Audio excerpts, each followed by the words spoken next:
Se cerró su micrófono otra vez, hermano.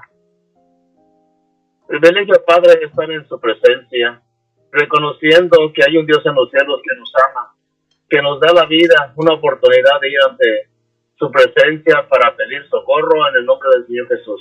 Y abrimos su palabra, Padre, con esa confianza que nos ha dado por los méritos de su Hijo Jesucristo.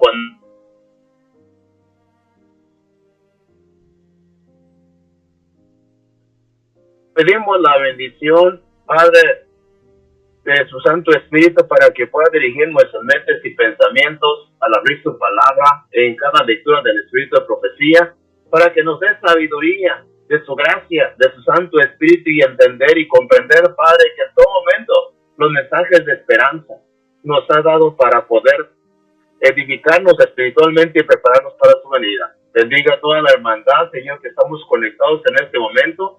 Bendiga a nuestras familias y ayúdenos a marchar, a seguir adelante con la confianza de que está con nosotros. Perdónanos en el nombre del Señor Jesús. Amén. Amén. Bien, hermanos y hermanas, privilegio estar en las cosas del Señor, en la presencia del Padre, como dice su palabra. Y pues, a manera de introducción, solamente quiero dar una pequeña aclaración. Miren, por el tiempo a veces que me queda y como a veces mis temas son un poquito extendidos por la información que tengo, solamente me queda mandar los links de estos temas que ya tengo grabados. Así que igualmente ahorita voy a tocar como introducción lo que fue prácticamente el caballo negro, el tercer sello, y voy a enfocarme mucho al caballo amarillo, enfocando todo lo que es la apostasía católica en la Edad Media y a la par la iglesia del desierto o la iglesia de los valdenses. Así que para ello voy a utilizar, para el caso de los valdenses, el capítulo número 4, dice fieles portantorchas, y el capítulo 3 del cumplimiento de los siglos, que habla de una era de tinieblas espirituales. Así que yo quiero llevarles para que vean conmigo con la Biblia. Vean el capítulo 6 y el capítulo 2 son prácticamente los capítulos de nuestro estudio, y de aquí nos movemos en toda la palabra de Dios. Capítulo 6 y capítulo 2. ¿Sí?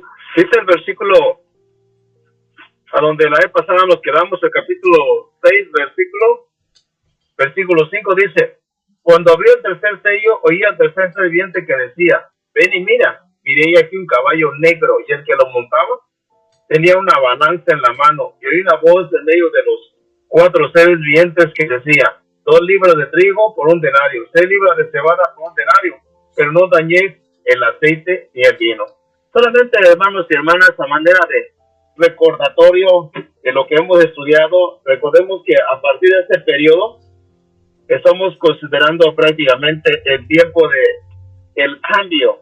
¿Por qué el cambio? Porque fue cuando el Imperio Romano vació todas las costumbres del paganismo al cristianismo.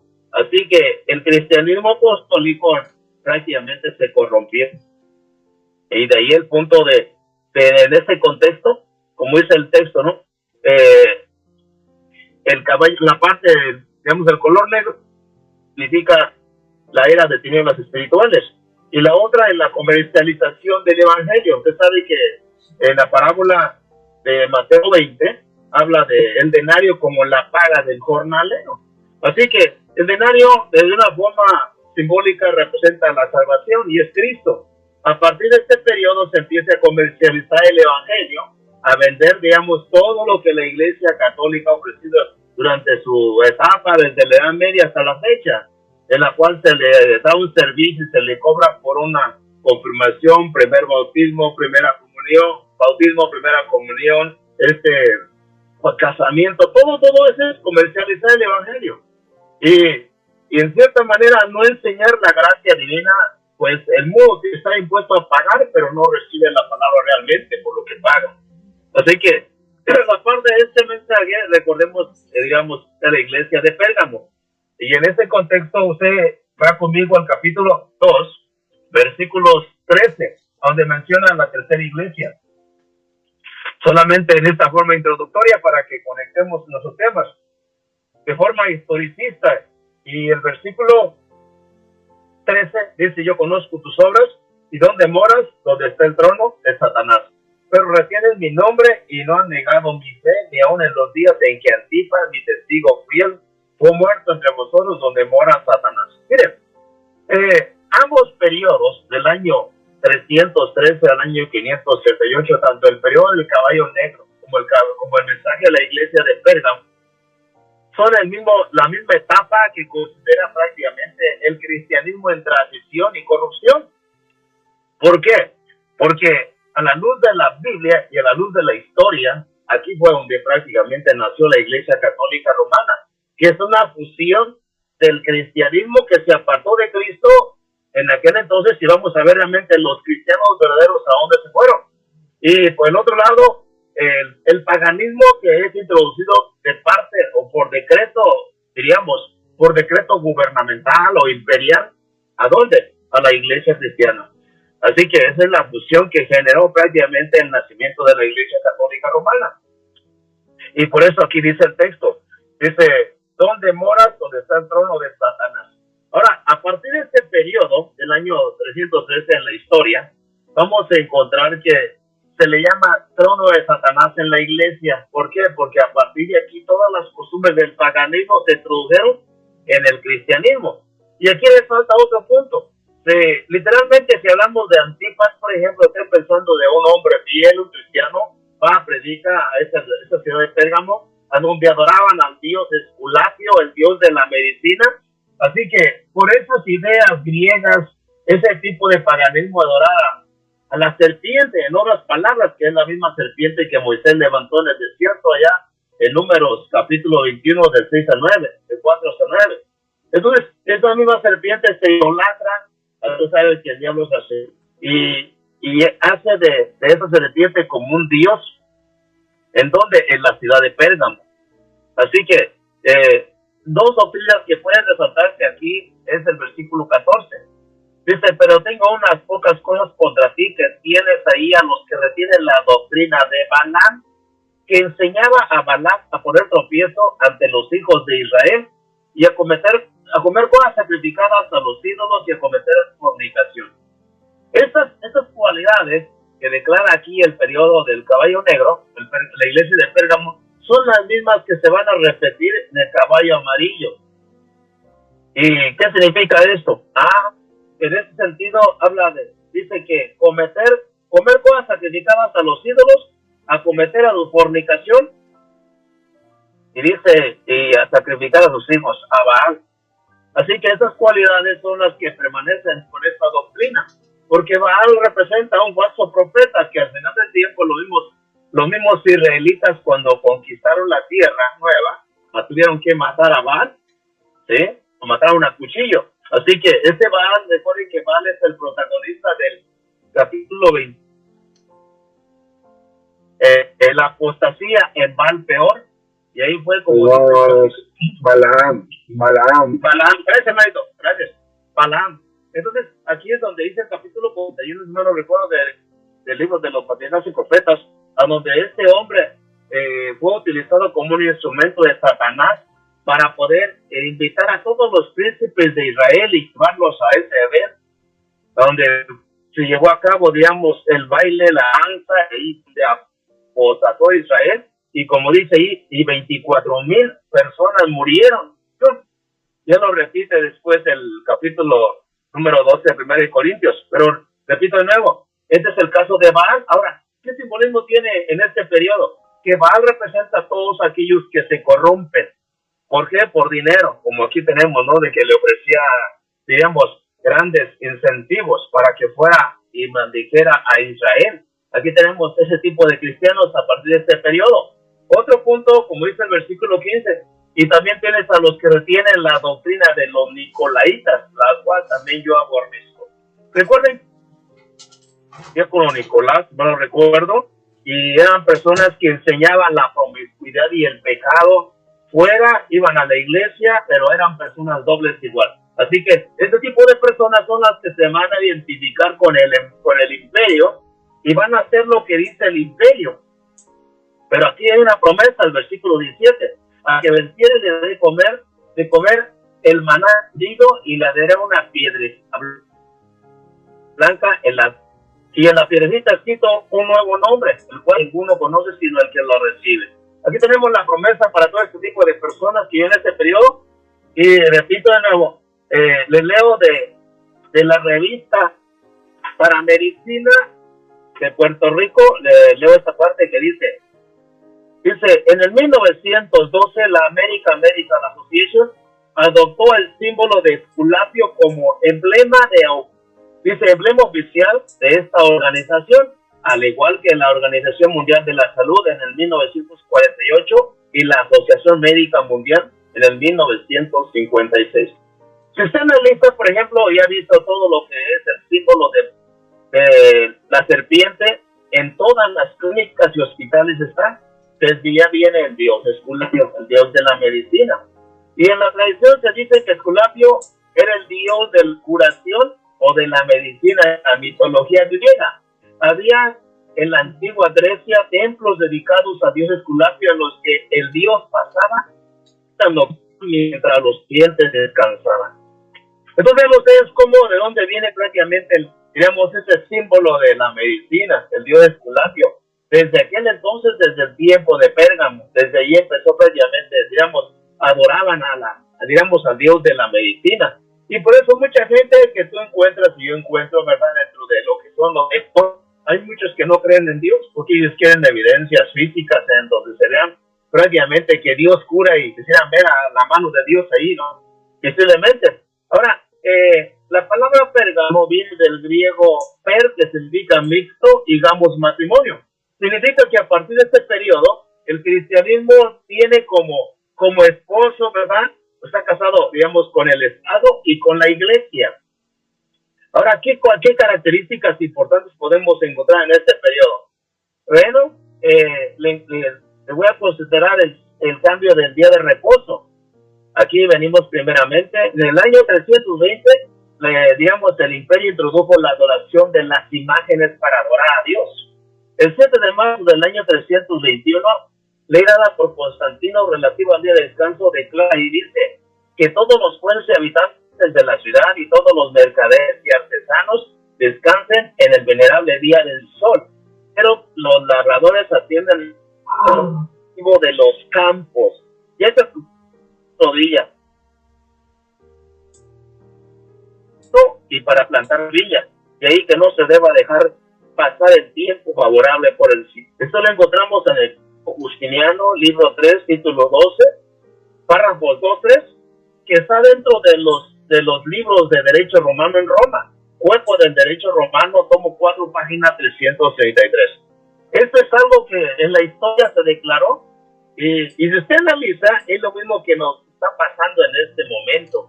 A partir de mañana, de la puesta del sol, Trump está declarando de forma nacional un día de descanso para los judíos. Dice que el día tradicional del sábado, pero no es tradición, es un mandamiento de Dios.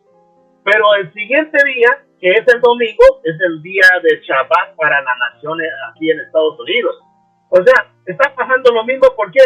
Porque en el principio, por ejemplo, se impuso en el año 321, diríamos, por decreto, la imposición de la adoración del sol, o el Sunday o el domingo. En un principio eran prácticamente, diríamos, los 2 días de adoración, como ahorita vamos a empezar. Entonces, en las leyes gubernamentales de este país, Estados Unidos, se está prácticamente escribiendo como el día 17 de este mes, pasado mañana, el domingo, ¿me has dicho? Está declarándose como un día de descanso sabático para este país, que lo han declarado, Francisco lo declaró en el Laudato Si, como el primer día de la semana, o el día en el cual se declara que se restauran las relaciones especiales o espirituales con Dios.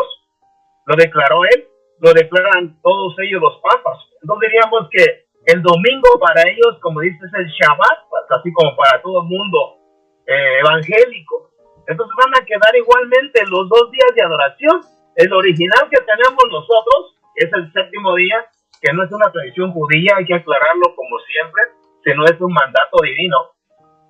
Y el día de descanso, que es el Shabbat del cristiano, que es el domingo y que el cual declara Roma como la imposición de su día. Quedan estos 2 días. Ahora, conforme avance el tiempo, aquí vamos a encontrar, ¿verdad?, la historia que avanzó el tiempo, y allá en el año 400 de esta era, estamos aquí en el año 321, pues en el año 400 se declara persecución directa contra los guardadores del sábado. Eso fue proféticamente.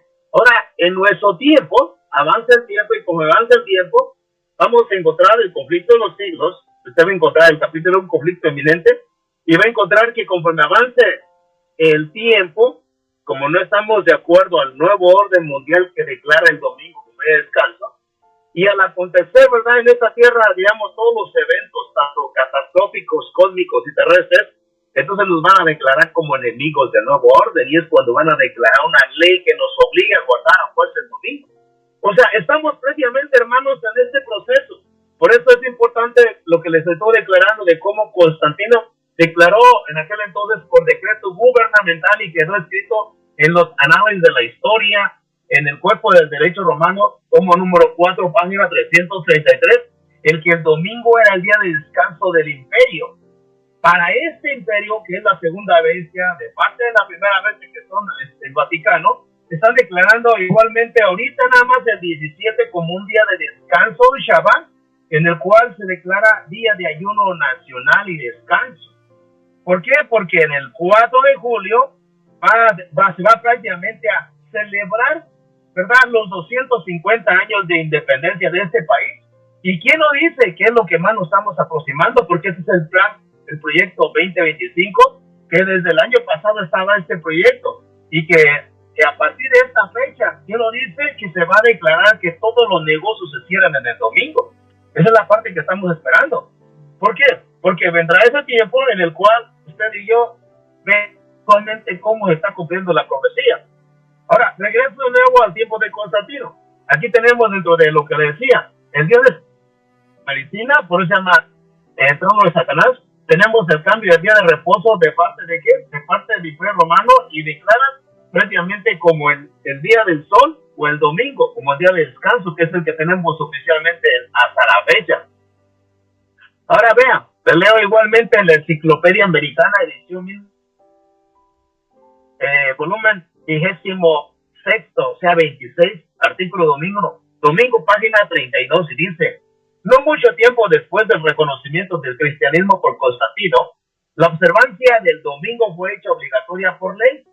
En el año 321 después de Cristo, todos los tribunales de justicia, todos los moradores de la ciudad y artesanos fueron obligados a reposar en el venerable día del sol. Solo quedaban exentos los granjeros cuyo trabajo no podía ser interrumpido o demorado. Y aquí tenemos por qué se le llama silla de Satanás.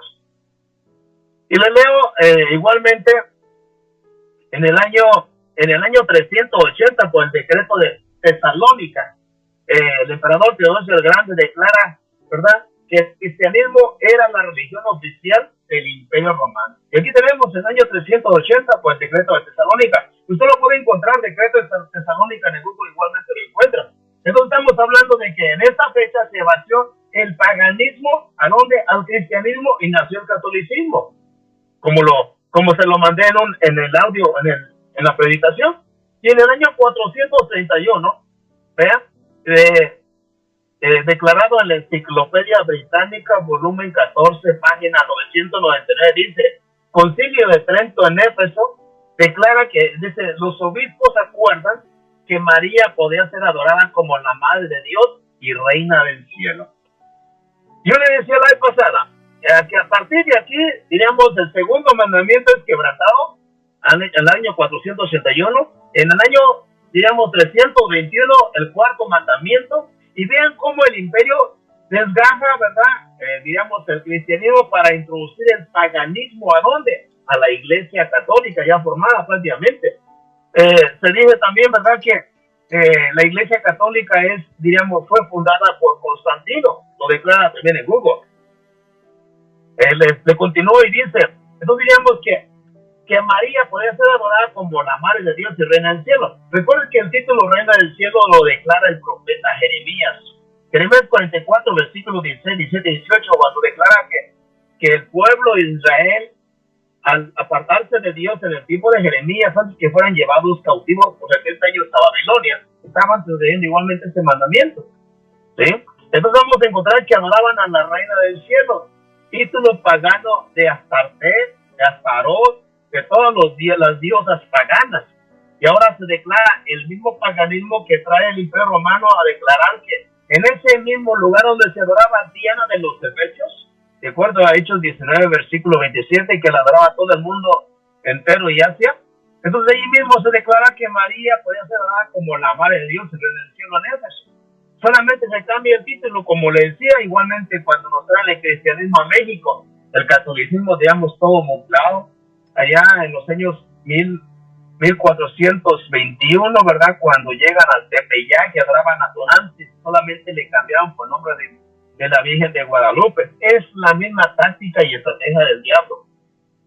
Continúo con la historia y dice, al año 476, declaro y dice, le leo la enciclopedia autodidáctica Océano Color, tomo 8, página 2153, dice, el Imperio Romano entró en una fase de desintegración hasta que desapareció en el año 476.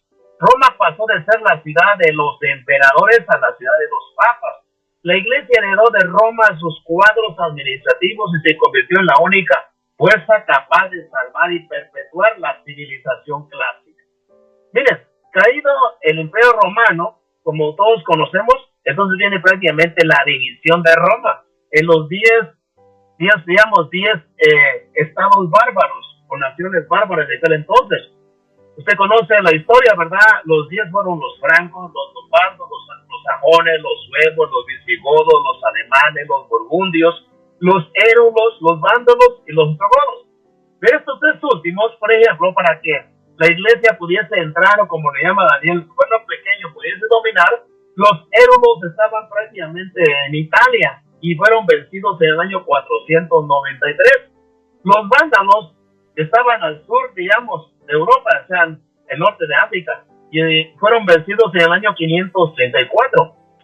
Finalmente, los ostrogodos, al mando de Teodorico, que estaba en Roma, fueron expulsados, ¿verdad?, de Roma a Italia en el año 568, y de esta manera, previamente Belisario, ¿verdad?, declararon que la Iglesia Católica era la Iglesia oficial a partir del año 568.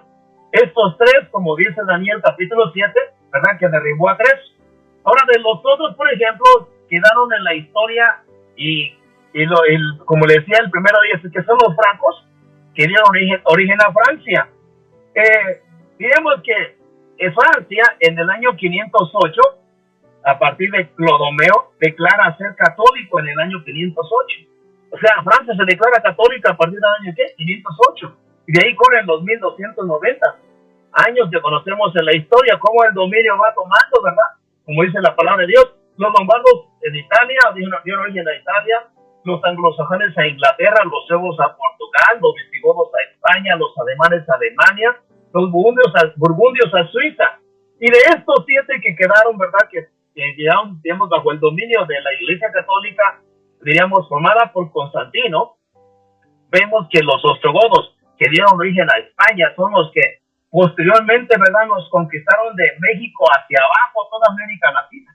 Ahí tenemos el catolicismo, ¿verdad?, juntamente con el idioma. Los visigodos nos conquistaron a nosotros. Y si ya los suevos dieron origen a Portugal, ahí tenemos Brasil y otras colonias.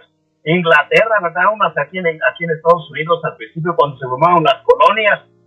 O sea, Francia, usted va a encontrar en la historia, no era más allá, más meticuloso, va a encontrar tantas y tantas colonias de cómo estos países, digamos, de aquel entonces, estas siete divisiones con nombres de tribus bárbaras, dominaron el mundo para infundir el catolicismo. Y de esta manera, medio mundo conoce el catolicismo. Usted se va prácticamente a África, lo mismo.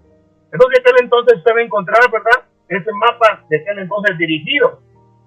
Ahora, nuestra pregunta, ¿de dónde vinieron las costumbres de la Iglesia Católica Romana al cristianismo de aquel entonces?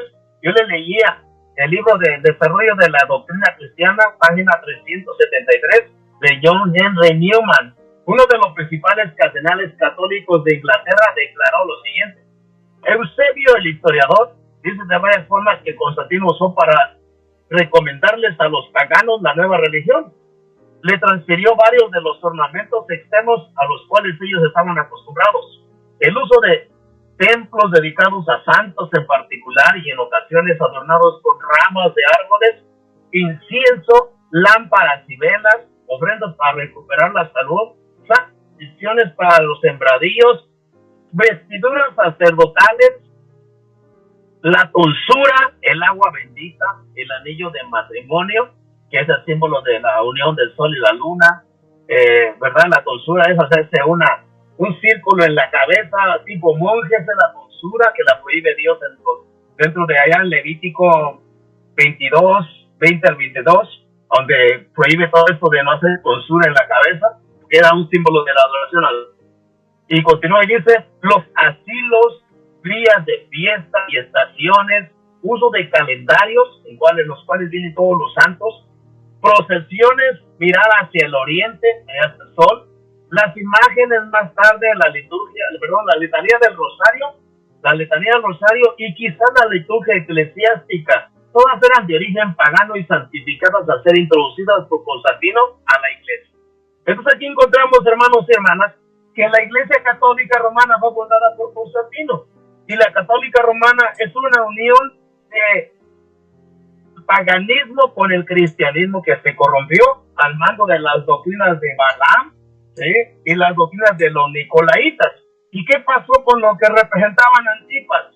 Bueno, todos los verdaderos que se mantuvieron fieles en este periodo, vamos a encontrar que tuvieron que huir a las montañas, y son los valdenses, la iglesia del desierto.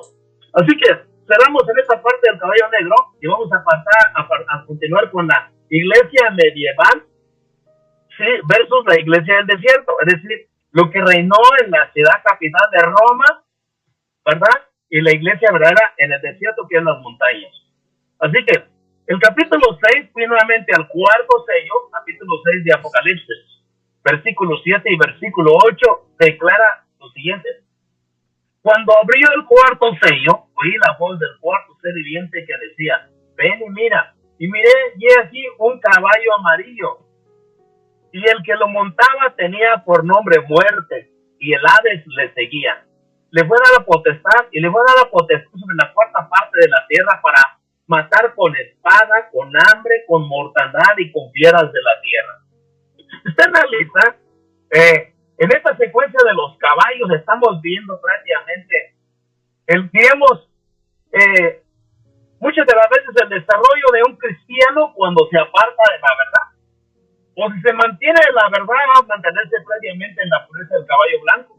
Porque el caballo blanco, primer periodo eclesiástico, el cristianismo apostólico, representa cuando tú y yo recibimos el cristianismo y mantenemos el primer amor, mantenemos por gracia las vestiduras que nos da día con día el Señor Jesús, mantenemos nuestra fe, guardamos los mandamientos, guardamos el sábado, buscamos a esta altura del tiempo la reforma pro salud. O sea, somos parte de ese remanente, que nos mantenemos de parte la característica del caballo blanco. Posteriormente viene el caballo rojo, el rojo, digamos, el rojo oscuro, que es, digamos, la persecución por hacerse cristiano.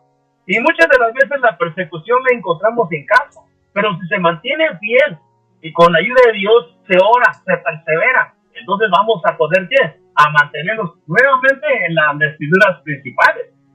Para otras personas, cuando pasan en esta segunda fase, que es la persecución, muchas de las veces la gente se da por vencido.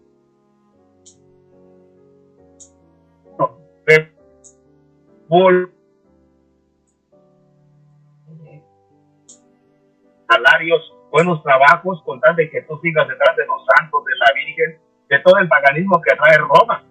Y llegamos finalmente al amarillo. ¿Y qué pasa con el amarillo? Se murió nuestro cristianismo. Ya nos olvidamos, como muchos hermanos se han olvidado en la historia, cuando les damos la fe de Jesús, cuando están 2 o 3 años en la iglesia fervientes en un cargo, y de repente les llega la persecución, les llegan las ofertas de buenos trabajos, para contar de que dejar y retractarse de la fe, y finalmente se apartan de Dios con lo que es el caballo amarillo. ¿Por qué? Porque el caballo amarillo es un símbolo, digamos, de un amarillo pálido, un amarillo cadavérico, en el cual prácticamente nos apartamos de Dios. Ahora, aquí menciona, dice, ¿verdad? Dice la palabra de Dios, el cuarto sello, y el cuarto ser viviente que decía, ven y mira. Y como lo mencionaba la vez pasada, el cuarto ser viviente de Apocalipsis 4:7, dice que tenía el rostro de águila. Y usted sabe que el símbolo de que las águilas rodean donde hay muertos, eso prácticamente se aplica en este periodo. El símbolo de que tenga el rostro de un águila es que hay un cadáver espiritual ya en la iglesia. Y por eso dice el segundo texto, miré aquí un caballo amarillo y el que le montaba tenía por nombre muerte. Pues vamos a encontrar que a la luz de la palabra de Dios, Romanos 6:23, dice la paga del pecado es muerte. Significa que el cristianismo al apartarse de Cristo está muerto espiritualmente, porque durante la Edad Media no se leyó la palabra de Dios. Dice, así mismo dice, y el Hades le seguía. El Hades es la tumba. Se acabó el cristianismo. ¿Qué pasó durante la Edad Media? La Iglesia Católica que fue o que se formó de la unión del paganismo romano con el cristianismo, el que se apostató, se apartó de Dios, ¿verdad? Prácticamente dejaron los principios divinos y se aferraron solamente a lo que decían los humanos, los sacerdotes, la Iglesia Católica que dirigían aquel entonces la Iglesia, o a los cristianos. Dice así mismo, ¿verdad? Y el Hades le seguía y le fue dada potestad sobre la cuarta parte de la tierra para matar con espada, con hambre, con mortandad y con las fieras de la tierra. Y aquí encontramos solamente para una visión profética de esos periodos, vamos a encontrar prácticamente de cómo los cristianos que se levantaban con la palabra de Dios prácticamente eran perseguidos a espada. Por eso dice, y no se le dio que potestad sobre la cuarta parte de la tierra, que se matasen unos con otros. Entonces vean, y Mateo 24:28 dice, porque donde se estuviese el cuerpo muerto, allí se juntarán las águilas. Es lo que le decía, que las águilas se juntan donde hay cadáveres. Y el simbolismo de este periodo es que se murió el cristianismo, es verdad, y el simbolismo del cuarto ser viviente es de que el cristianismo está muerto y el rostro de águila simboliza, ¿verdad? Cristianismo que espiritualmente apartado de Dios. Y el símbolo de, como decía, del amarillo cadavérico es prácticamente todas las tinieblas espirituales que se mantuvieron durante la Edad Media. ¿Por qué? Porque con los decretos de libertad religiosa del paganismo de Constantino, año 313, se decreta el decreto de Milán, la libertad religiosa. A partir de allí, recuerde que el paganismo tiene libertad de introducirse, como hoy en día, por ejemplo, en Estados Unidos, usted conoce muchas versiones, ¿verdad? Como incluso los satánicos aquí en Estados Unidos, en muchos países donde hay libertad religiosa, también consideran, diríamos, el satanismo, luciferianos como una religión y también lo imponen y mucha gente lo sigue. Vuelvo nuevamente al tema. Y por eso vemos que el paganismo se introdujo al cristianismo con esta libertad religiosa, y el 7 de marzo del año 321 se cambió en día de reposo que declara quién es el creador de los cielos y la tierra, y se empezó a adorar al sol de parte del Imperio Romano, y con la tradición católica fue la misma mentalidad. El edicto de Teodosio el Grande en el año 380 con el edicto de Tesalónica que declara el cristianismo como la religión oficial del Imperio Romano, ¿verdad? La adoración de María como la Madre de Dios y Reina del Cielo en Concilio de Trento en Éfeso, recuerden, año 461, le leí la enciclopedia. E igualmente la multitud de paganos que se introducían al cristianismo, que hacían grandes colas y colas, ¿verdad? ¿Para qué? Para hacerse cristianos, pero sin el conocimiento de Dios. Así que, continuando con esa parte del caballo amarillo, dice, el Hades es el símbolo ¿de quién? De la sepultura o muerte espiritual del cristianismo. Y por lo tanto, el cristianismo durante este periodo y a partir del año 568 murió espiritualmente.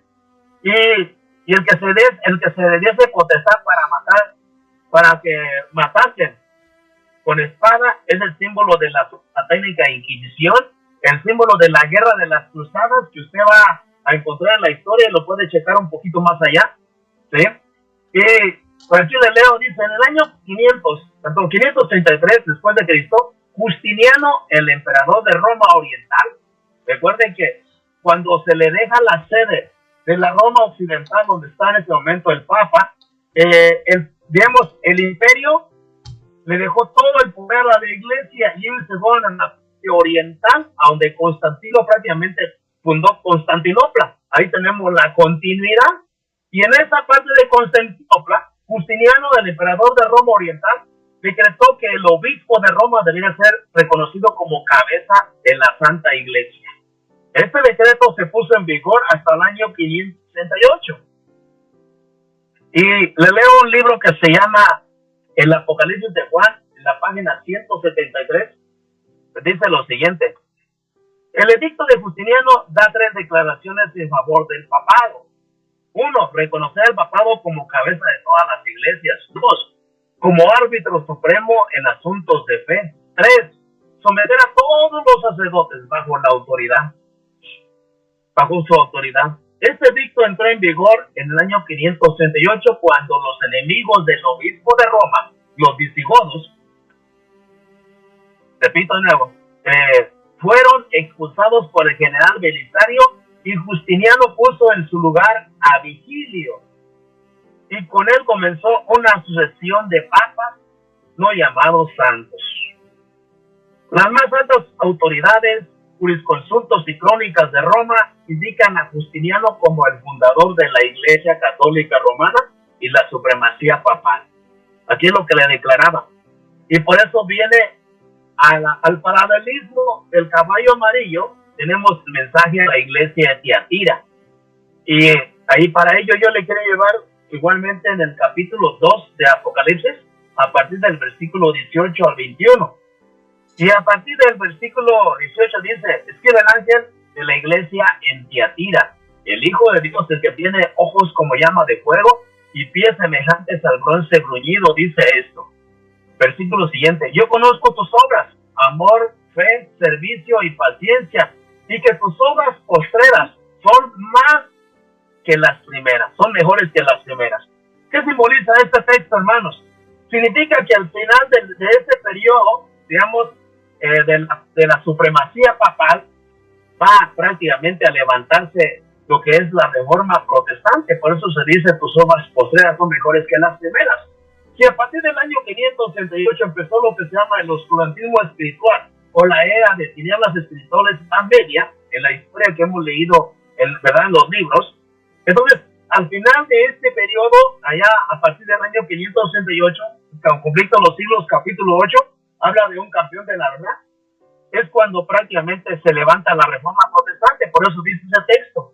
Y el versículo siguiente dice, pero tengo contra ti que toleras que esa mujer Jezabel, que se dice ser profetisa, enseñe y seduzca a mis siervos a fornicar y a comer cosas sacrificadas a los ídolos. Yo le he dado tiempo para que se arrepienta, pero no quiere arrepentirse de su fornicación. Miren, algo interesante. Estas cualidades de Jezabel son las mismas cualidades que vienen de Pérgamo. ¿Se acuerdan? ¿Por qué? Porque recuerda que Balaam enseñaba lo mismo, a comer cosas sacrificadas a los ídolos, a cometer fornicación, también lo mismito. Y por eso vamos a encontrar que tanto Pérgamo es cualidades como Jezabel en este periodo de la iglesia, diríamos, están diciendo del catolicismo en la historia. ¿Y cómo se puede declarar estas cualidades? Miren, continúa el texto, el versículo de Apocalipsis, a partir del versículo 24 a 28 dice, pero a vosotros y a los que están en Tiatira y a cuantos no tienen esa doctrina y no han conocido lo que ellos llaman las profundidades de Satanás, yo os digo, no os impondré otra carga, pero lo que tenéis, retenedlo hasta que yo venga. Y el versículo 28, al que venciere y guardare mis obras hasta el fin, yo le daré autoridad sobre las naciones y las regirá con vara de hierro y serán quebrantadas como vaso de alfarero. Como yo también la he recibido de mi Padre y le daré la estrella de la mañana.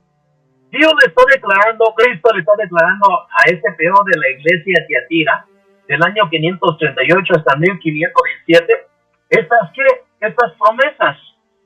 Aquí dice el versículo 24, pero a vosotros dice a vosotros y a los que no están en Tiatira, a cuantos no tienen esa doctrina. Quiere decir que los cristianos verdaderos que no se quedaron con estas doctrinas,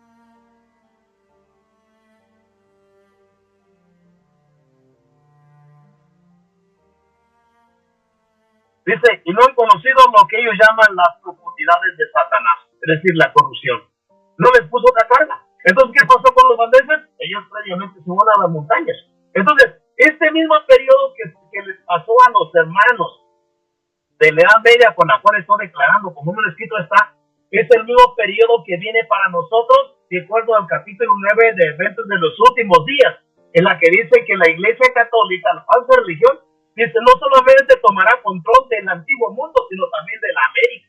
Va a pasar lo mismo, ¿sí? Por eso los periodos se repiten y el diablo trabaja con las mismas estrategias que le han dado resultados y buenos frutos. Y por eso aquí dice el texto, ¿no? Al que venciere y guardare mis obras hasta el fin, yo le daré autoridad sobre las naciones y las regirá con vara de hierro. Y serán quebradas, como vaso de alfarero, como yo también lo he recibido de mi Padre. Bien, aquí tenemos previamente la promesa de que de darnos la vida eterna, de tener previamente, digamos, un reino para siempre. Ahora vayamos un poquito a quién era Jezabel en el Nuevo Testamento. Miren, para analizar Jezabel en el Nuevo Testamento tenemos que ir al Antiguo Testamento, ¿sí? Para analizar los contextos de por qué se repiten los nombres. Recuerda que Jezabel, en Primera de Reyes 17, usted va a encontrar, por ejemplo, que Jezabel se casó ¿con quién? Con el rey Acab en aquel entonces. ¿Y qué pasó con Israel? Se corrompió. Todos conocemos esa historia, ¿sí? Primera de Reyes, usted lo puede checar, solamente se lo puedo mencionar para que veamos, la pauta de dónde estamos. A partir de Primera de Reyes, exactamente, a partir del capítulo 16, versículo 29, Primera de Reyes 16, 29 dice, comenzó a reinar Acab, hijo de Omri, sobre Israel, el año 38 de Asa, rey de Judá. Y reinó Acab, hijo de Omri, sobre Israel en Samaria 22 años, y Acab, hijo de Omri, hizo lo malo ante los ojos de Jehová, más que todos los que reinaron antes que él. Versículo 31, Primera de Reyes 16, 31. Porque le fue ligera cosa andar en los pecados de Jeroboam, hijo de Nabat, y tomó por mujer a Jezabel, hija de Esbaal, rey de los Sidonios, y fue y sirvió a Baal y le adoró. Versículo 32. E hizo altar a Baal en el templo de Baal, que dice que él edificó en Samaria. Hizo también Acab una imagen de acera, haciendo así Acab más que todos los reyes de Israel que reinaron antes que él, para provocar la ira de Jehová, Dios de Israel.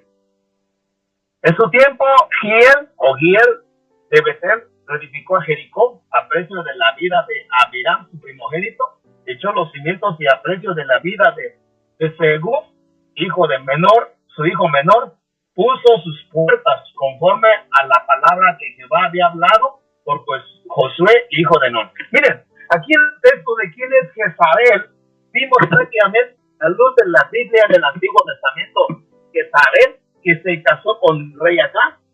En Italia, aparte, Jezabel católica, un símbolo de la apostasía, ¿verdad? Se casó con quienes, con todos los reyes de la tierra, de tal manera que ponía y quitaba a los reyes durante la Edad Media, que es lo mismo que está pasando ahorita. La Jezabel de estos finales en los cuales nosotros representamos simbólicamente a Elías, estamos en el mismo conflicto. ¿Y qué hizo o qué pecados cometió Jezabel en aquel entonces? Bueno, por lo menos le puedo mencionar 4 pecados, diríamos,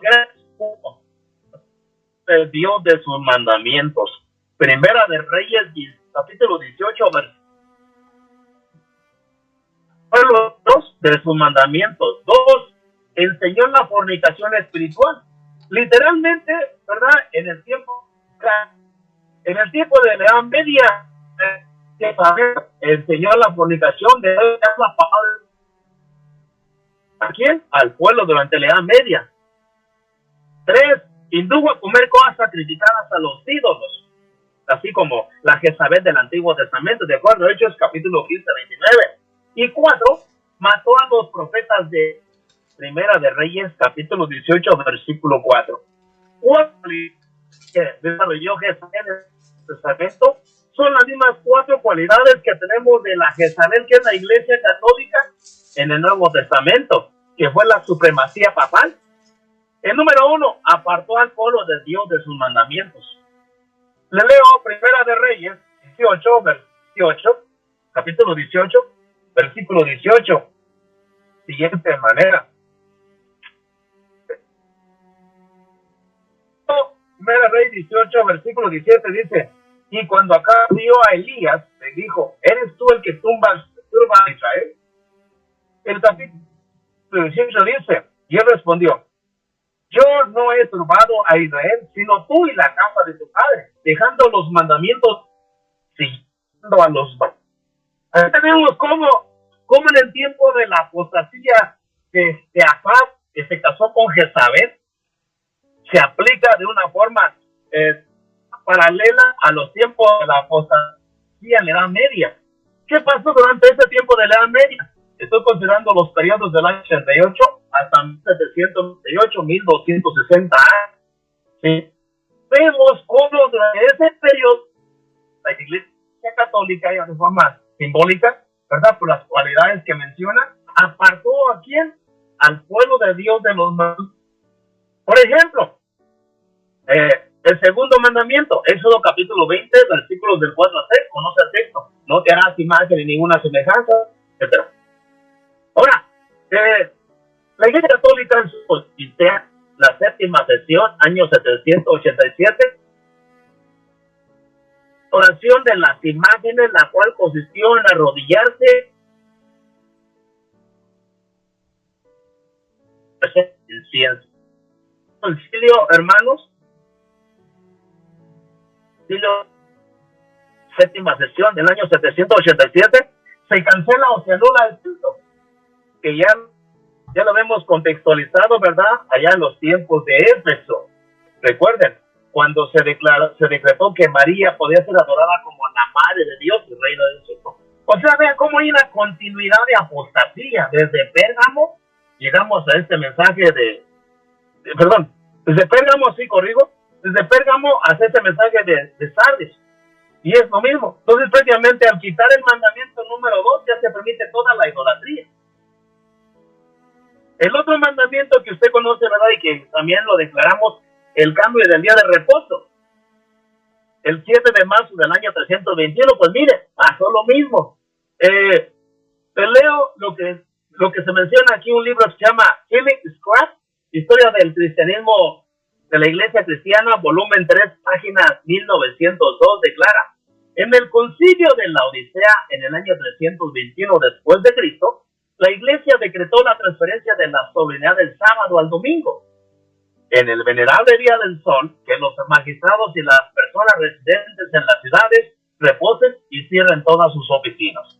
Vean cómo lo declara, diríamos, otra fuente en cuanto al cambio del día de reposo. ¿Por qué? Porque en esta cualidad de que apartó al pueblo de los mandamientos de Jehová, se cumplió así como la Jezabel literal, la Jezabel, diríamos, mística o espiritual, que es la Iglesia Católica, hizo lo mismo. Le leo del diccionario Webster, edición 1973, y dice: Sunday, entre paréntesis, domingo en inglés, se lo llama así, pues en los tiempos antiguos se lo dedicaba como día de culto al sol. ¿Cuál era el día de culto al sol? El domingo, de acuerdo a esta enciclopedia o a este diccionario. De la Iglesia Católica, Canon y Tradición, página 263, dice: la autoridad de la Iglesia podría, sin embargo, no estar fundamentada en la autoridad de las Escrituras, porque la Iglesia ha cambiado el sábado al domingo, no por mandamiento de Cristo, sino por su propia autoridad. Así también le leo la Enciclopedia Católica, repito, la Enciclopedia Católica, volumen 4, página 153, cambio del día de reposo. La Iglesia, después de mudar el día de reposo del sábado judío, el séptimo día de la semana, para el primero, hizo que el tercer mandamiento se refiriese al domingo como el día de ser santificado, como el día del Señor. O sea, veamos, hermanos y hermanas, que a la luz de la palabra de Dios, cómo se va viendo el cambio y cómo Jezabel, mística, la Iglesia Católica, apartó al pueblo de Dios de sus mandamientos. Y por eso usted va a encontrar, por ejemplo, usted compara el catecismo católico con los 10 mandamientos, vamos a encontrar que el segundo mandamiento del catecismo se sacó. de la ley original. Y al sacar el segundo mandamiento, usted va a encontrar que se va recorriendo, de tal manera que usted al leer tanto el catecismo como la Biblia, vamos a encontrar que en la Biblia, por ejemplo, leo la Biblia de Jerusalén, no habrá para ti otros dioses delante de mí. En el catecismo, amarás a Dios sobre todas las cosas. El segundo mandamiento declara y dice de la Biblia de Jerusalén, no te harás escultura ni imagen alguna de lo que sea arriba en el cielo, en la tierra, en las aguas debajo de la tierra, no te postrarás ante ellas ni les darás culto. Eso dice la versión Jerusalén. En el catecismo, el segundo mandamiento dice, no jurarás en nombre de Dios en vano. O sea que el segundo del catecismo es el tercero de la Biblia, no tomarás en falso el nombre de Yahvé tu Dios en vano. Entonces vamos a ver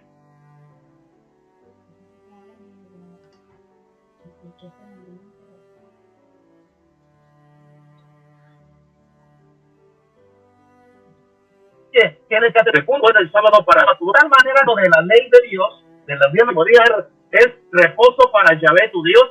En el catecismo es el tercer mandamiento, santificará las fiestas.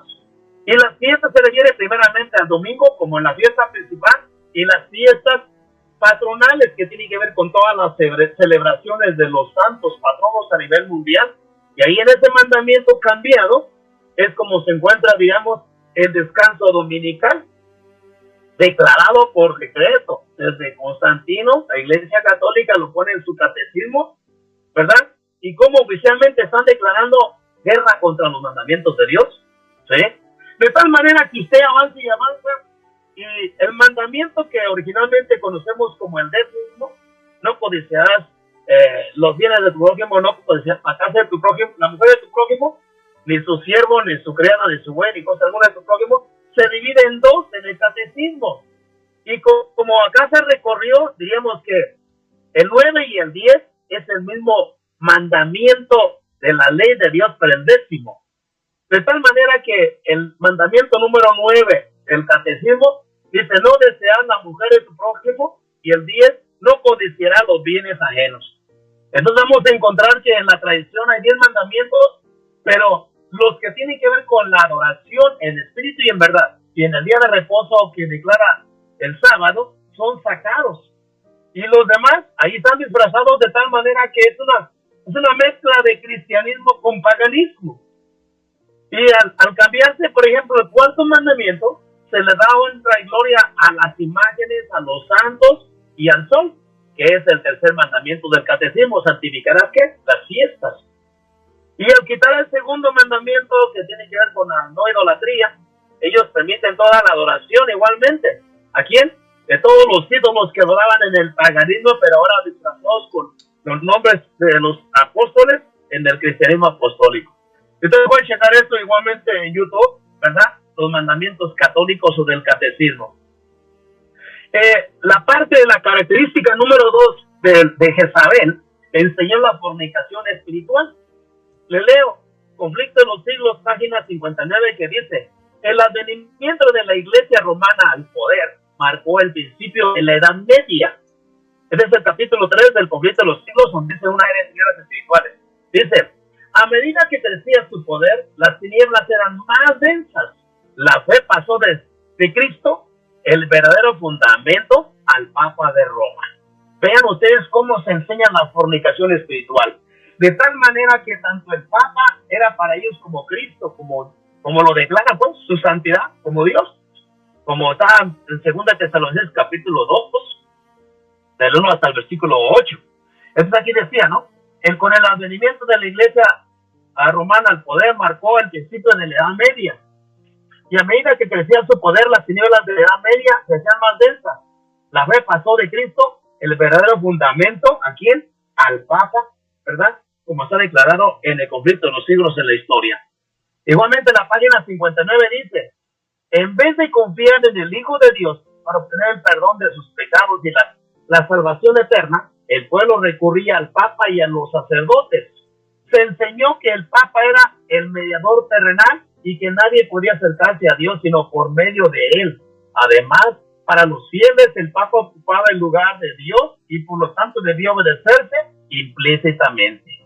Vean cómo se enseñó la fornicación espiritual. ¿Qué simbolismo tiene todo esto? Que los títulos de Cristo en la Biblia, a partir de este periodo se le dan al Papa, diríamos al Satanás, al hijo de Satanás. Usted conoce previamente 1 Timoteo 2:5, porque hay un solo Dios y asimismo un solo mediador entre Dios y los hombres, y es Jesucristo hombre. O como dice igualmente Romanos 8:34, ¿quién es el que condenará? Cristo es el que murió, más aún también el que resucitó, el que además está a la diestra del Padre y que también intercede por nosotros. Entonces aquí tenemos que a la luz de la Biblia se cumpliría lo que dice Segunda de Tesalonicenses capítulo 2, desde el versículo 1 hasta el versículo 8. Les voy a leer solamente algunos textos. Segunda de Tesalonicenses capítulo 2, 1.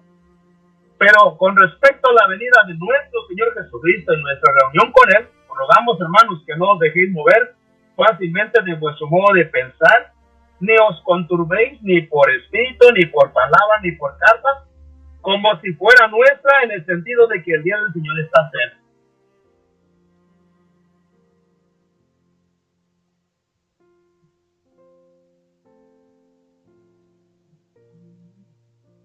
Engañen que ante el hombre tenemos, el hombre de pecado, como dice la Biblia. El versículo 4, el cual se opone y se levanta contra todo lo que se llama Dios o es objeto de culto, tanto que se sienta en el templo de Dios como Dios, haciéndose pasar por Dios. Estas mismas cualidades son las mismas cualidades de este sistema hoy en día. ¿Por qué? Porque tienen la misma supremacía. Porque hasta la fecha usted sabe que ahorita tomamos mucha autoridad. Y los títulos de Cristo son los que se le adjudican al Papa. Igualmente le leo del conflicto de los siglos en la página 291. Aquí se llama Trabajos de Hughes Latimer, como uno página, en la página 8 de este índice. Dice, el gran principio que sostenían estos reformadores, el mismo que sustentaron los valdenses, Wycliffe, Juan Hus, Lutero, Zwinglio y los que se unieron a ellos, era la infalible autoridad de las Sagradas Escrituras como regla de fe y práctica. Usted va a encontrar, hermano y hermana, el conflicto de los siglos, si mal no recuerdo, es el capítulo 38, perdón si me equivoco por el número, donde dice, nuestra única salvaguardia, y habla exclusivamente de la palabra de Dios, que no podemos confiar en decretos de concilio, de jurisconsultos, nada de eso, sino nuestra única norma de fe, la palabra de Dios, solamente para mencionarlo. Esto es lo que pasó previamente en la Edad Media. Y por eso, a la luz de la Biblia, por ejemplo, en la Edad Media, después del año 568, se declara, por ejemplo, en el año 927, que el Papa es entronizado como sumo pontífice sobre los cardenales en la Basílica de San Pedro y es declarado santuario de San Pedro en honor a Pedro. Imagínense la fornicación espiritual. Mira que en el cielo, de acuerdo al libro de Daniel, capítulo 8, le leo esa parte para que usted compagine. Daniel capítulo 8, versículos 10, 11 y 12, habla de lo que hizo este cuerno pequeño durante la Edad Media. Y dice el texto de la siguiente manera, Daniel 8, ya lo leí una vez con ustedes, lo repito de nuevo. Dice el versículo 10, y se engrandeció hasta el ejército del cielo y parte del ejército de las estrellas se echó por tierra y las pisoteó. Usted sabe que persiguió a los cristianos, hasta ahí le bajan nada más. El versículo 11, aún se engrandeció contra el príncipe de los ejércitos y por él fue quitado el continuo y el lugar de su santuario fue echado por tierra. Es decir, la Iglesia Católica echó por tierra la verdad, como dice el texto. Versículo 12, y a causa de la prevaricación, o sea, prevaricar significa pecar con conocimiento, le fue entregado el ejército junto con el continuo, y echó por tierra la verdad, e hizo cuanto quiso y prosperó. Esto que estaba declarado del cuando pequeño en la Edad Media se cumplió, y echó por tierra la Biblia, echó por tierra el santuario donde estaba Jesús en este momento, y donde estaba en el lugar santo, y de esta manera se cumple lo que es prácticamente la apostasía de Jezabel durante la Edad Media. Ahora vean, la cualidad de la fornicación espiritual, te leo igualmente, solamente resumiendo todos los textos importantes, conflicto en los siglos, páginas 61 a 64, vea, La adoración de las imágenes en el año 320. La inmortalidad natural del hombre, igualmente introducida, ¿verdad? ¿Por qué? Por la Iglesia Católica. La invocación de los santos y la adoración de la Virgen María, como se lo he leído en el año 431, ¿verdad? El purgatorio en el año 593, la doctrina de las indulgencias en el año 1194, el sacrificio idolátrico de la misa. Igualmente, dice, por todos estos pecados llenaba Roma sus arcas y sustentaba la magnificencia, el lujo y los vicios de los que pretendían ser representantes de aquel que no tuvo donde recostar su cabeza. Hay un libro que se llama La inmoralidad bajar. Ese libro habla precisamente de todo lo que pasaba aquí. Y se dice que en aquel entonces los mismos dirigentes católicos tenían como dos familias que peleaban el trono de Pedro, como dicen ahí, ¿no? El trono de Roma. Y los viejitos ya, con el perdón de usted, ya viejos, ya tomaban las hermanas, digamos, las muchachas de aquel entonces lindas para sus esposas. Y tenían previamente relaciones y tenían hijos por donde quiera. Así fue todo este tiempo de apostasía, de inmoralidad. El número 3, hermanos, de esa característica de Jezabel, indujo a comer cosas sacrificadas a los ídolos. Bien, usted conoce prácticamente en cuanto a la idolatría, el segundo mandamiento, no mirar imágenes. En ese entonces, hermanos, a la luz de la palabra de Dios, recordemos que todos los títulos, ¿verdad?, que se le daban a Cristo los tomó el Papa. Y al tomarlos el Papa, se le adoraba, como le leí en el conflicto de los siglos, en la página 59, ahorita no lo recuerdo, vamos a encontrar que pues se le entregaba todo. Pero sin embargo, esas cualidades los mantenían los valdenses que estaban, diríamos, en las montañas, ¿verdad?, al norte de Italia, en Suiza, ¿verdad? Todos ellos se mantenían con la palabra. Usted puede leer, ¿verdad?, el capítulo 4, fieles portaantorchas, ¿verdad? Y en la página 69 y 70, ahorita lo voy a leer de nuevo, menciona de cómo ellos rechazaron, digamos, toda la idolatría de Roma y mantuvieron por más de 1000 años la adoración del Shabbat, el sábado bíblico. Usted puede leer ese capítulo. Y ellos se mantenían previamente bajo todas estas, digamos, promesas de Jesús como el mediador entre Dios y los hombres, ¿verdad? Primera de Timoteo 5, Jesús, el intercesor, Romanos 8:34, el abogado, 1 Juan 2:1, el único capaz de salvarnos, ¿verdad?, como dice la Escritura, a la luz de la Biblia, de Hechos 4:12, o nuestro sumo sacerdote, de Hebreos 4:15. Entonces yo me pongo a pensar en todos los hermanos valdenses cómo declaraban prácticamente estas verdades, todo lo que hoy en día conocemos como la fe de Jesús, ¿sí? Y por eso que lo contrario a lo que tenemos hoy en día del santuario, sus doctrinas, como es lo que es la inmortalidad o la no inmortalidad, ¿verdad? El día de reposo, la ley de Dios, la justificación por la fe, el mensaje de los 3 ángeles, la purificación del santuario, igualmente, ¿verdad? Estos pilares que vamos a ver más adelante, hoy en día, diríamos, los profesamos como adventistas, y en aquel entonces, diríamos, los valdenses todavía no entendían, ¿verdad?, el gran chasco de 1844, pero ellos guardaban los mandamientos, que era, decía el texto, a Jezabel, ¿no? Los que están fuera de Tiatira, no les pondré más cargas. O sea, ellos vivían conforme a la fe de la Biblia, y ellos fueron los primeros que escribieron la Biblia en su propio idioma. La cuarta característica, y en la última, dice, persiguió a los profetas de Jehová. En el Antiguo Testamento, usted y yo conocemos, ¿verdad?, como le leí, cómo mató a los profetas. Pero hubo uno de los siervos de Acab que escondió de 50 y 50 y los alimentaba en las cuevas y los alimentaba de pan y agua. Todo ese tiempo se cumplió. Ahora, este tiempo de persecución de los profetas de Jehová,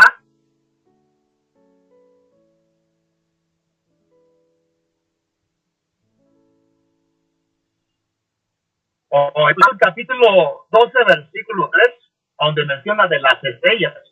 Le leo Daniel 12:3, que dice: los entendidos resplandecerán como el resplandor del firmamento, y los que enseñan la justicia a la multitud como estrellas a perpetua eternidad. Entonces, vamos a encontrar que las estrellas, desde el punto de vista, digamos, en la connotación bíblica, se aplica primeramente a los ángeles del cielo, como dice en Apocalipsis capítulo 12:3, que arrastró la tercera parte de las estrellas. Y también se aplica a los cristianos. porque son los que brillaron durante la Edad Media y los que van a levantarse para resurrección de vida eterna. ¿Para qué? Para brillar, digamos, a perpetua eternidad. Entonces, como leíamos en Daniel, ¿verdad? Que se levantó contra el príncipe y echó por tierra, ¿verdad? La tercera parte de las estrellas del cielo y las persiguió. Estamos hablando de cómo persiguió a los cristianos que brillaron durante la Edad Media. Miren, me leo un libro que se titula Enigmas y secretos de la Inquisición 2, César Vidal, de un bestseller histórico. Y dice, los historiadores circulan que entre unos 50 y 60 millones de personas fueron ejecutadas por el sistema papal. Si solo hubiese sido 50 los ejecutados, 50 millones, significa que durante su existencia, 1260 años de supremacía, el sistema asesinó a unas 50,000 almas por año. Imagínense, por esos 1260 años de persecución. Pues esa Jezabel mística que es la Iglesia Católica, es la misma que declara, diríamos, el cuerno pequeño en Daniel capítulo 7:25. Como dice el texto, hablará palabras contra el Altísimo, a los santos del Altísimo perseguirá, es la parte que estamos viendo. Pensará en cambiar los tiempos y la ley y serán entregados en sus manos hasta tiempo y la mitad del tiempo. Este mismo cuerno pequeño es Jezabel, ¿sí? Con estas 4 cualidades, y de las cuales vimos que cambió los mandamientos de Dios. Aquí estamos que persiguió a quienes, a los santos del Altísimo, quebrantará o perseguirá. Y es el mismo periodo que estamos viendo que dice que Jezabel en el Antiguo Testamento persiguió a los profetas de Jehová. En el Nuevo Testamento persiguió a todos los cristianos. Y realmente usted ha escuchado dentro de los instrumentos de Inquisición, por ejemplo, usted va a encontrar, ¿verdad?, entre algunos de ellos, si usted fuera a México, por ejemplo, en la Ciudad de México está un lugar que se llama ahí mero centro, ahorita recuerdo, pero ahí todavía se mantienen en un museo todos los instrumentos de tortura que la Inquisición utilizó, la Iglesia Católica, ¿sí? Este lugar es muy famoso porque ya hacen todas las copias de todos los títulos de carrera, ahí están en Santo Domingo, algo así, por ahí se llama. Pero le digo, dentro de estos instrumentos de tortura eran prácticamente las herramientas. ¿Qué significaba eso? Que a una persona, ¿verdad?, la cerraban a la mitad. ¿Por qué? Por creer en la palabra de Dios. Otro instrumento era el de quitar la piel del cuero. Es decir, lo amarraban bien atado y empezaban a quitarle, digamos, la piel y dejarlo prácticamente como los huesos descubiertos por creer solamente en la palabra de Dios. Otro instrumento de tortura era el tormento del fuego. Usted recuerda en la historia de México cuando llegaron los españoles, cómo torturaron a Cuauhtémoc, la Inquisición. Igual, quemaban los pies hasta que no digan la verdad. Igualmente aquí el tormento del fuego, hasta que se retractaran.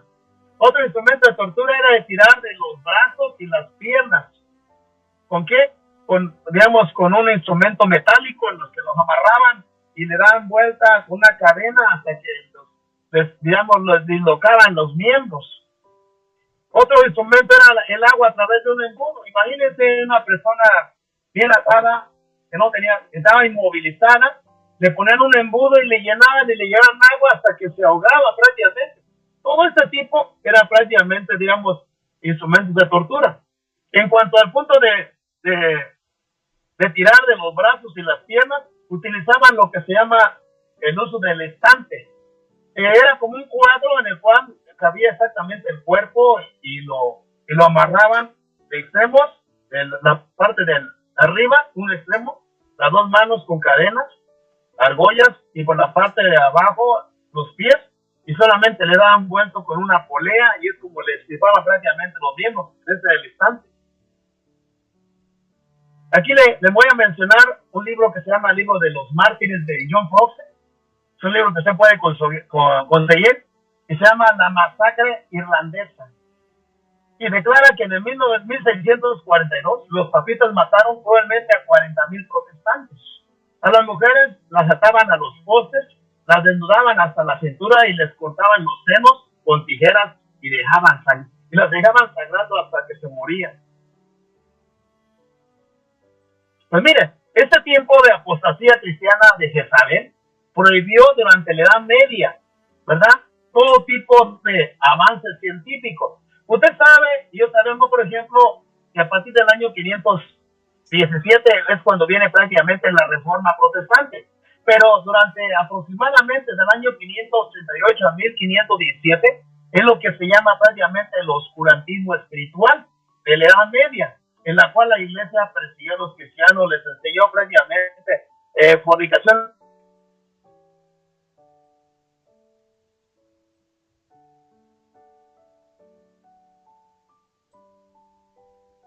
espiritual, prohibió todo tipo de culto religioso, avance científico, hasta que vino prácticamente la Reforma. Ahora, le voy a pasar a leer un poquitito lo que son los valdenses para, a la par de este periodo de la época de la Edad Media, cómo vemos cómo Dios utilizó a estos hombres, a esta iglesia.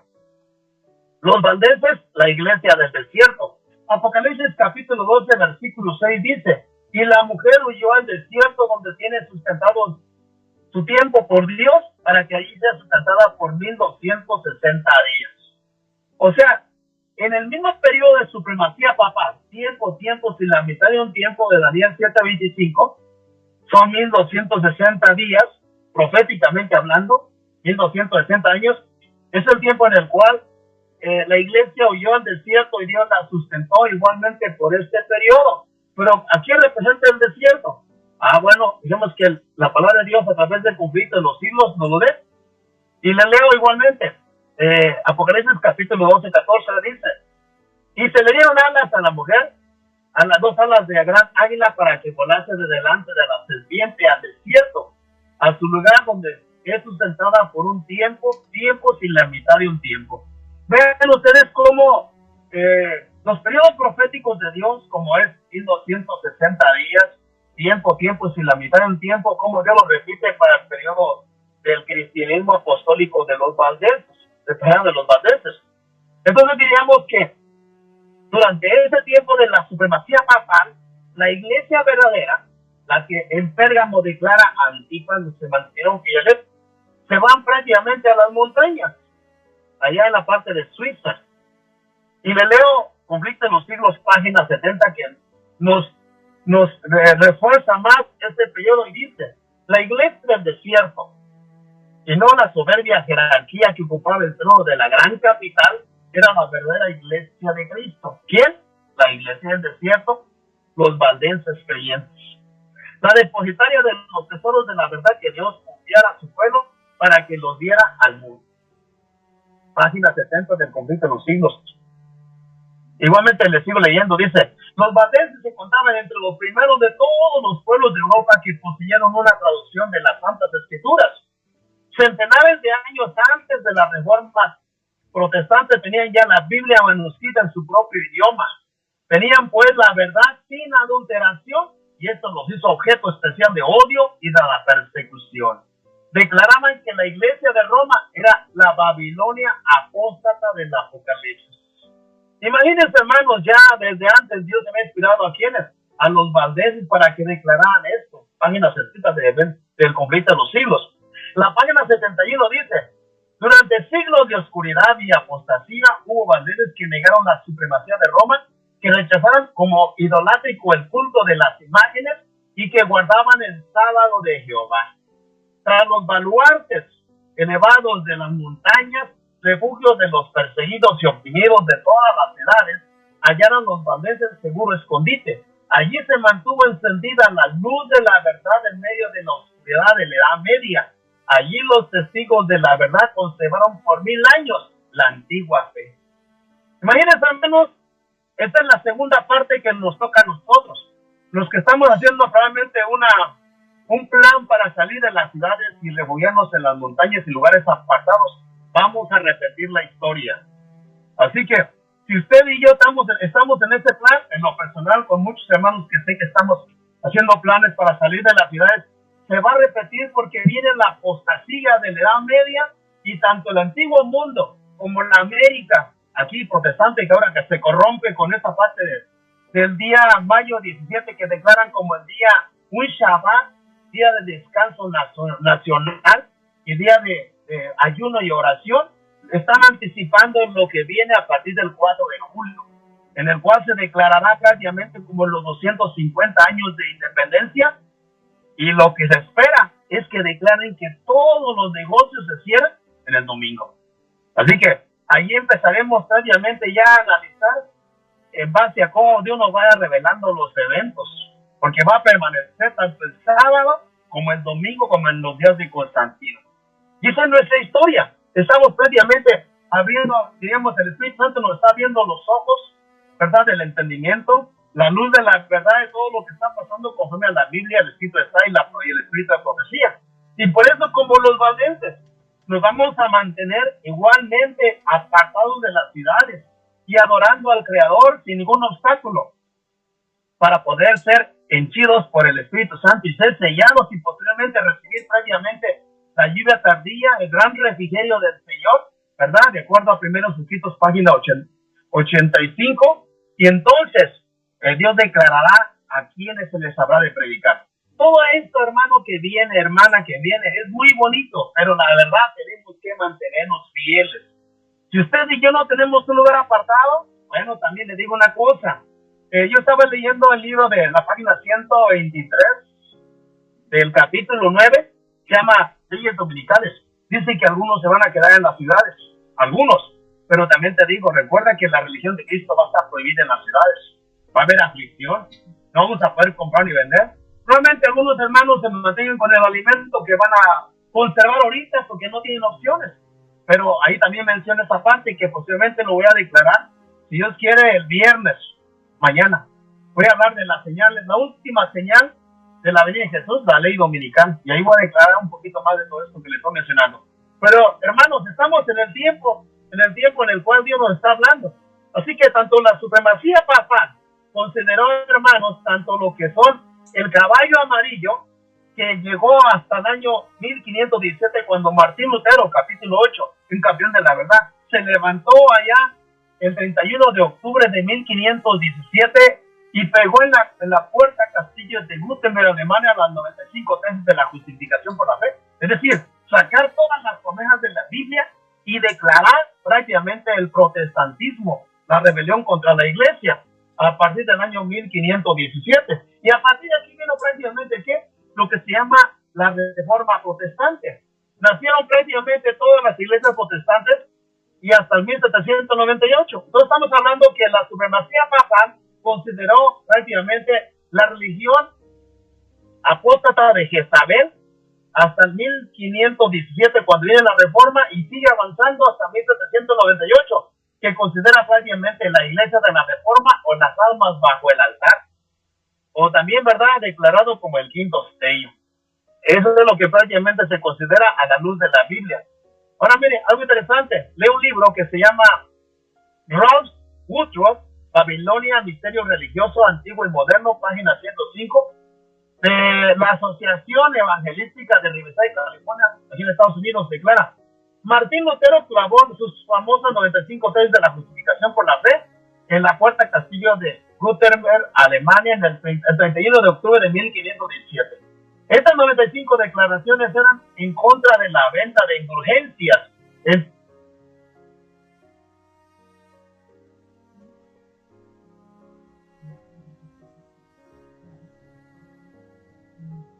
De ellas, que andaba colectando todo el dinero de las indulgencias. Continúa con el lector y dice: de que tan pronto como el dinero cae, el alma salta del purgatorio. La verdad triunfó y el abuso de indulgencias y otros errores del romanismo fueron exhibidos a la luz de todo el mundo. Eso dice este libro. Entonces, es lo mismo que estamos analizando, hermanos y hermanas, el tiempo de la supremacía papal. Ahora, para que tengamos un poquito conocimiento ya como adventistas, por ejemplo, y entendamos lo que es la Reforma Protestante, solamente les voy a declarar aquí los capítulos del conflicto de los siglos, en los cuales usted puede leer para tener una mayor visión de este tiempo de la supremacía papal. Por ejemplo, el capítulo 3 del conflicto de los siglos habla de los fieles portantorcias, valdenses y albigenses, que se fueron a las montañas de donde leímos ahorita. El capítulo número 5 habla de el lucero de la Reforma, Juan Wycliffe. El capítulo número 6, dos héroes de la Edad Media, Juan Hus y Jerónimo. Recuerda que a Juan Hus lo quemaron unos 100 años antes de que Martín Lutero se levantara con la reforma. El capítulo número 8, un campeón de la verdad, Martín Lutero. Capítulo 8, el conflicto de los siglos. El capítulo número 9, se enciende una luz en Suiza con Ulrico Zwinglio. Capítulo 9. El capítulo número 12, Lefebvre y Calvino en Francia. El capítulo número 14, Nemo Simones y Guillermo de Orange en Holanda, Tausen, reformador de Dinamarca, Olaf y Lorenzo Petri en la reforma en Suecia, capítulo 14. El capítulo número 15, William Tyndale en Inglaterra, completa la reforma de Juan Wycliffe, ¿verdad? Y Juan Knox en Escocia, el capítulo 15. Todos estos capítulos, hermanos y hermanas, en el conflicto de los siglos, si usted lo checa con todos los detalles, puede usted tener muchísima luz en cuanto a la verdad que profesamos como iglesia adventista del séptimo día y la importancia de poder regalar un conflicto de los siglos a la gente que no nos conoce. Y esa es la importancia de ¿quién? De conocer toda esta verdad, como digamos, como parte de los sellos o parte de la historia eclesiástica, lo que es el caballo amarillo, la muerte espiritual del cristianismo y las almas bajo el altar, que fue prácticamente los secretos de Inquisición para todos los cristianos que hicieron la reforma protestante a partir del año 1517. Y por esa circunstancia tuvieron que emigrar acá a los Estados Unidos de Norteamérica, allá entre los años 1700, 1600 y fracciones. Para la próxima lo tenemos en detalles. Entonces fue como se formó prácticamente este lugar que se llama la Tierra América en la profecía. Entonces ya nos conectaríamos en la próxima con lo que es Estados Unidos en la profecía y América en la profecía.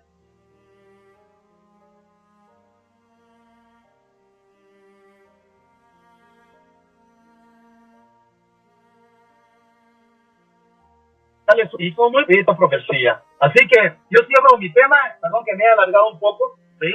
Era menester abarcar un poquitito esta profundidad en la Biblia y del tiempo de la Inquisición, de la Edad Media, de los 1260 años. Que Dios los bendiga, hermanos. Si tienen alguna duda, díganme, si no, termino con una oración. Gloria a Dios. ¿Alguna pregunta, hermanas, hermanos?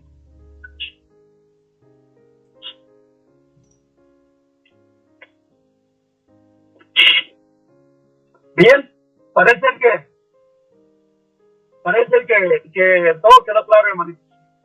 Amén. Adelante, hermano. Despídanos con la oración, por favor. Gracias. Querido Padre, gracias porque nos das la vida, por todas tus bondades y por tus misericordias. En tus manos estamos, Padre. Bendice a mis hermanos y hermanas y que este mensaje nos permita prepararnos, buscar día con día tu palabra, enamorarnos de Cristo Jesús, tu Hijo amado, y no apartarnos de tu amor infinito, Padre Santo. Ayúdanos para que durante este momento que hemos estudiado, que es lo mismo que va a pasar en estos tiempos finales, podamos prepararnos con un escrito de estar, con tu palabra, nuestra única salvaguardia, y nos preparemos juntamente con nuestras familias para estar siempre defendiendo la causa de Cristo, la verdad. Perdónanos, Padre. Bendícenos igualmente como hermanos en Cristo en todas nuestras actividades y labores. En nombre del Señor Jesús. Amén.